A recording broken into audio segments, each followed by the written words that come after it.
Hi friends, welcome to Sriyarsha cooking channel. నేను మీ సరిత.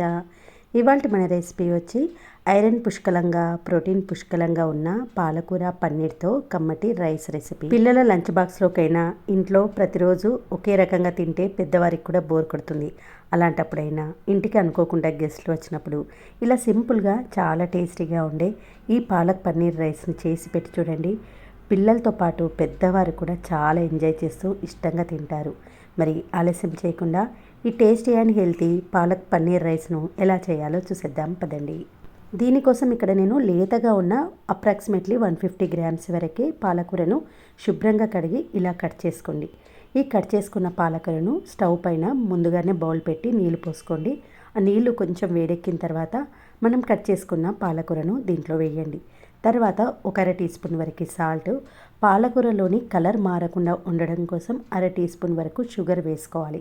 అలా అయితే పాలకూర గ్రీన్ కలర్లోనే చాలా అందంగా కనిపిస్తుంది అన్నట్టు. తర్వాత దీంట్లోనే ఐరన్తో పాటు ఏ విటమిన్ పుష్కలంగా ఉన్న మెంతి ఆకును కూడా శుభ్రంగా కడిగి గుప్పటి వరకు ఈ పాలకూరలో వేసుకోండి. టేస్ట్ బాగుంటుంది, హెల్త్కి కూడా చాలా మంచిది. తర్వాత మంటను మీడియం ఫ్లేమ్లో పెట్టుకొని సుమారుగా 3-4 నిమిషాల పాటు ఉడికించుకోవాలి. చూడండి, 3-4 మినిట్స్ తర్వాత పాలకూర ఇలా చక్కగా వాటర్లో మగ్గుతుంది కదా. ఇప్పుడు ఇలా జలిగంటతో కానీ స్టెయినర్తో కానీ నీళ్ళలో నుంచి పాలకూరని తీసుకుంటూ మిక్సీ జార్లోకి వేసుకోండి. దీనికి సరిపడా ఒక 4 పచ్చిమిర్చి వేసుకోవాలి. ఇక్కడ నేను 2 మెంబర్స్కి సరిపడా లంచ్ ప్రిపేర్ చేస్తున్నాను. ఇప్పుడు మెత్తగా గ్రైండ్ చేసి ఈ పేస్ట్ను పక్కన పెట్టేయండి. స్టవ్ ఆన్ చేసి నాన్ స్టిక్ ప్యాన్ పెట్టేసుకొని దీంట్లోకి 1 టేబుల్ స్పూన్ నెయ్యి, 1 టేబుల్ స్పూన్ ఆయిల్ వేసుకోండి. ఆయిల్ వేడెక్కిన తర్వాత 1 టీ స్పూన్ జీలకర్ర వేసుకొని అది వేగిన తర్వాత చిన్న సైజు ఉల్లిపాయ తరుగు, తర్వాత ఒక 100 గ్రాముల వరకు పన్నీర్ను క్యూబ్స్గా కట్ చేసి వేసుకోండి. ఈ పన్నీరు ఉల్లిపాయ ముక్కలు ఆయిల్లో కలుపుతూ ఇలా చక్కగా ఫ్రై చేసుకోవాలి. చూడండి, పన్నీర్ ముక్కలు ఈ మాత్రమైనా ఫ్రై కావాలి. ఇలా అయిన తర్వాత అర టీ స్పూన్ అల్లం వెల్లుల్లి పేస్ట్ వేసుకొని పచ్చివాసన పోయే వరకు ఒక 30 సెకండ్స్ పాటు ఫ్రై చేయండి. తర్వాత కొంచెం అంత కొత్తిమీర తరుగును కూడా వేసేసేయండి.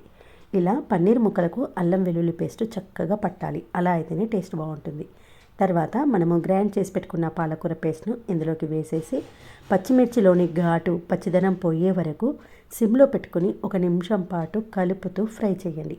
అలా అయితేనే పచ్చిమిర్చిలోని పచ్చిదనం అనేది పోతుంది. ఆల్రెడీ మనం పాలకూరను ఉడికించాం, కానీ పచ్చిమిర్చిని అలాగే వేసాం కాబట్టి అది కూడా పిల్లలు తినడానికి. తర్వాత దీంట్లోకి 1 టీ స్పూన్ కారం పొడి, 1 teaspoon salt, 1 teaspoon ధనియాల పొడిని వేసి కలిపేయండి. ఇందులోకి ఎలాంటి మసాలాలు, గరం మసాలాలు, బిర్యానీ ఆకులు అలాంటిది ఏమి వేయకుండా ఇలాగే న్యాచురల్ ఫ్లేవర్తో చేసుకుంటేనే బాగుంటుంది. ఇవన్నీ ఫ్రై అయిన తర్వాత ముందుగానే ఉడికించి పెట్టుకున్న 2 కప్పుల బాస్మతి రైస్ను వేసుకోండి. ఇక్కడ నేను పిల్లల కోసం చేస్తున్నాను కాబట్టి బాస్మతి రైస్ను కొంచెం మెత్తగా ఉడికించుకున్నాను. మీరు మాత్రం మీకు తగినట్టు ఉడికించుకోండి. బాస్మతి రైస్ వేసిన తర్వాత పాలకూర మొత్తం దీనికి పట్టేలా చక్కగా కలిపేసి కొంచెం అంత కొత్తిమీర తరుగును వేసి మంటను సిమ్లో పెట్టుకొని అలా 1 నిమిషం పాటు ఉంచండి.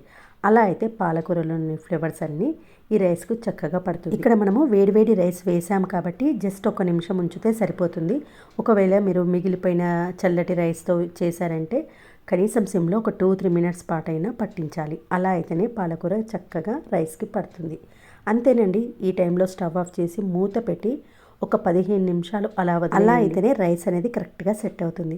15 మినిట్స్ తర్వాత సర్వింగ్ ప్లేట్లో సర్వ్ చేసుకొని టేస్ట్ చేయండి. చాలా చాలా బాగుంటుంది.